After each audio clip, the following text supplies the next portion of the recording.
So I owe the Genius Prince, the anime series, a very big apology. Because if you looked at my first impressions I made a few weeks back, I was incredibly harsh towards it. And there's a lot of reasons why, and I'll clarify in just a moment.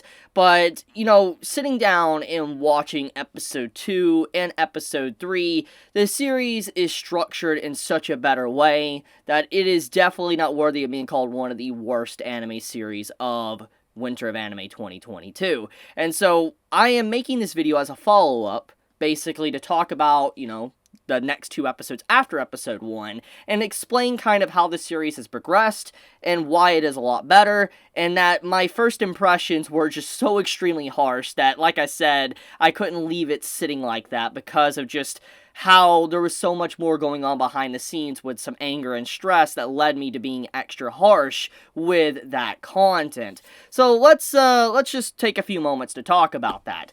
The 3-episode rule. It is something I think that I always want to follow. It is something that I always try to follow to the best of my ability, because it is something I've always held very true to my heart ever since I started talking about anime, or even watching anime. If you want to know if something is good, if you want to know if a series is for you, I feel like sitting down and watching a anime's first 3 episodes will really give you a good indication if you actually will enjoy it or not. For instance, the first episode of a lot of anime, seasonal anime mainly, is where it introduces either the character, or it introduces the world, or it introduces the plot. It's one of these elements. Now, obviously, there's outliners to where you'll have the first episode try to do all 3 at once, and it does it in a great way, or it does it in a bad way. There's many different examples of this. There's sometimes the episode doesn't do all 3, and it makes it very confusing. You don't even know what is going on with the anime.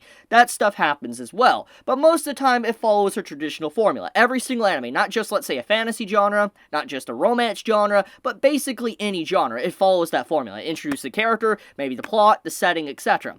And then the episode following, episode 2, will do the exact opposite of what episode 1 did. So, example, if episode 1 introduces the characters and the setting, episode 2 will probably dive into some character development and probably the plot. And then episode 3 would really start to shake things up and take the story into a very interesting direction. That is why the 3-episode rule is very important, and why I try to follow it to the best of my ability. And obviously, I jumped the gun when it came to the series. I was very harsh with the first episode, and I still hold some of my opinions on the first episode, but once again, I do feel like I was too harsh with the show.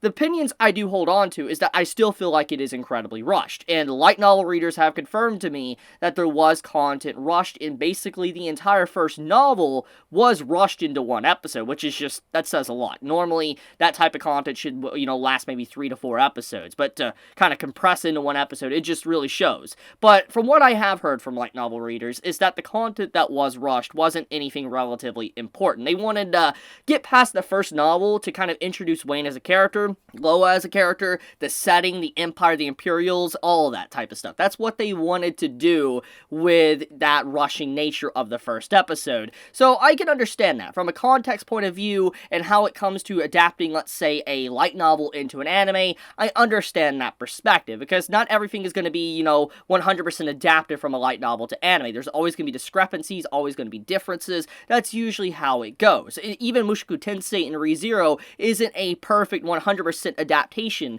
of, its original source. There's always going to be things cut to kind of fit the medium of anime. That's just how it goes. Nothing is going to be perfect. So, in this case, that's kind of where Genius Prince lies, is that it's not perfect, but at the same time, they wanted to get to the content that actually mattered, and would really get an audience to actually start watching the said series. So that's where it led me to actually sit down and watch episode 2 and episode 3, and it's incredible. The 2 episodes after episode 1 are just so much better. It's so much of a better perspective into the story that I really hella recommend you just to sit down and watch them if you've only seen the first episode. But let's take a step back and let's talk about kind of the reasons why I was so harsh with the first episode. So the reason why I was so harsh with the first episode of Genius Prince is because for the last month and a half, I've been going through a lot of stress behind the scenes, personal stuff. I'm not going to dive too deep into it, but basically, it's been a lot of stuff behind the scenes, and I've just been overwhelmed by stress, pressure, anger, etc., and basically, I vented. I accidentally put all of my anger or stress and vented into the Genius Prince when it did not deserve it. It did not deserve that type of hatred I showed it with my first impressions. I'm not going to take down the video because I feel like it's best just for people to be able to see it, and I am fine with people disagreeing with my opinions or whatever I say for something. I always encourage it because I feel like discussion and debates are very important, and having that video up for the past few weeks and being able to look at it and see people's comments, it's what really led me to believe to give this series another chance, sit down, and actually just go with a cool mind without stress or anger. So that is why I'm here right now, and obviously that type of stuff behind the scenes isn't an excuse to just go in on a series. It isn't. But I just want to state the reason as to why that video happened in the first place.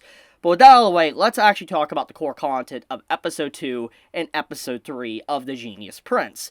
So, as I've already said, the structure of Episode 2 and Episode 3 is superior in every way. I mean, Episode 2 gives a lot more context to Wayne as a character. It kind of establishes him more than just, oh, I want to get rid of my kingdom, oh, I want to sell off my kingdom. Because one of my biggest complaints I had with my first video was I was saying he just feels like a character that falls flat. He just wants to throw his kingdom away. But Episode 2 really takes him a step further and develops him into such an interesting character. For one, we get to see his combat, skills. For instance, he's able to lead an army, not just how first episode was, but in the second episode, how he's able to actually hold a fortress, hold a mountain, a mine, and hold back against 30,000 troops with just 5,000. And the overall tactical genius of him is very interesting. I find that really cool. It's one of the reasons why I love Kingdom, the manga Kingdom, so much. I love that type of stuff. And I love RPGs or, strategy games or, military simulator, stuff like that. I love that type of stuff. It's really cool genre of games and all that. And so seeing, Wayne do stuff like that, it really piqued my interest. But to go one step further, I like how we get a little bit more about his personality. Because, like I said, we thought he was just someone that was a genius. He knew the people around him. He knew his commanders, the names, the commoners, etc. But we didn't really get a lot of his personality. And when one of his advisors, Nin, is basically insulted, he acts like everything's okay. But the scene after that, he rushes to the enemy commander, and he deals with the commander on his own, by himself. And this kind of lets us know a lot of things, that he can be a little bit irrational in some cases, but at the same time, he's someone that really cares deeply about Nin, the person behind him. We don't know the reasons for it, but he cares about her, and he even calls her his heart itself. Now, that I find very fascinating. It opens up the door a lot for his character, and it shows that he isn't heartless, and that he wouldn't just throw people that he cares about to the wind. He does love them and care about them deeply. So, even though he acts like a Tsunade to his kingdom and he wants to sell it off,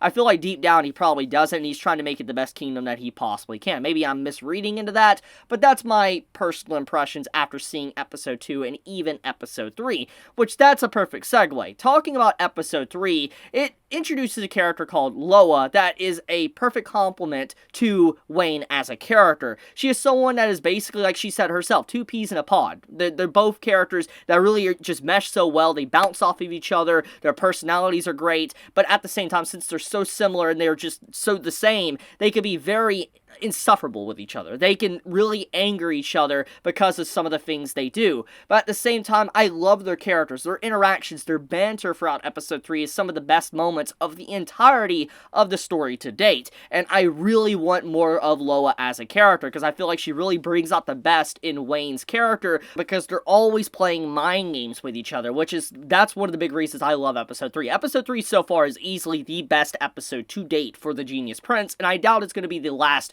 greatest episode. I feel like this series is going to get better as it goes on because we're just in the early stages. But I just wanted to point that out, that Lola as a character has really done a good job to establish herself in just a brief amount of time as someone that's really able to mesh well with the cast of characters. Now, there is something that does also need to be mentioned, and that is the opening an ending song. Now, this is another aspect I was very, very harsh on when it came to the first episode impressions I did. I talked about how the opening song is just, it's bad. And my opinion on that is still the same. I'm going to be honest with you. The opening is very, very bad. Low production, and it really showcases that it was just rushed. And when you look at it again in episode 2, it's just very obvious that it was a very rushed opening song that was created, because many of the scenes in the opening is just visuals that pop up throughout the episodes of just characters talking in general. It's not really its special opening sequence. However, in episode 3, the opening is removed, and so is the ending song. Now, I know many are going to instantly assume what I'm kind of referencing, but there's 2 other series that have done something like this in the past. It is ReZero and Mushoku Tensei. These 2 anime in particular I'm talking about have quite the a community discussion about how they lack an opening or ending song, or how they use opening songs and ending songs in such a way to really add so much more life and immersion to the said show. Mushoku Tensei is a good example of this, or ReZero when it had its, opening introduction at the end of its major episode of Season 2, with, a kid opening up and bringing lights with the opening song. There's really good examples of the 2 series really using their opening and ending songs to such a degree, but most of the time people will agree that there is a lack of opening and ending songs for the 2 anime, and that leads to where there is a lot more content with each individual episode, and that's exactly what this series did, what Genius Prince did. Because it lacked an opening and because it lacked an ending song,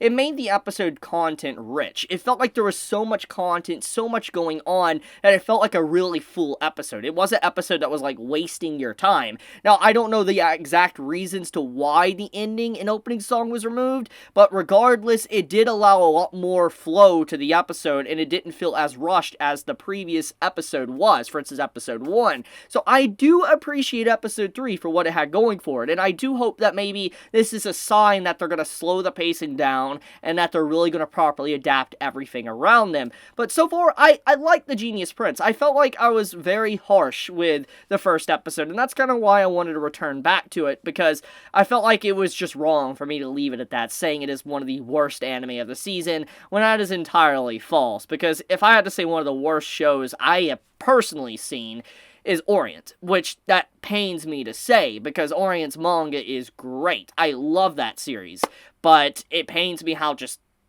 bland the anime is. It's just sad. It's super sad, but Genius Prince is definitely good. I really like this series, and all I'm going to say is that if you have yet to watch it, I do recommend you to. It's not that bad. Once again, I'm going to leave out my first impressions because I'm not someone that wants to shy away from mistakes or etc. I have made. I want people to see it. I mean, I make mistakes, and it's there. And so yeah, but anyways, thank you so much for watching. Once again, I apologize to the Genius Prince and also to those that may have been misled by some of the things I've said. I shouldn't have let my stress and anger from personal matters to seep into my episode first impressions.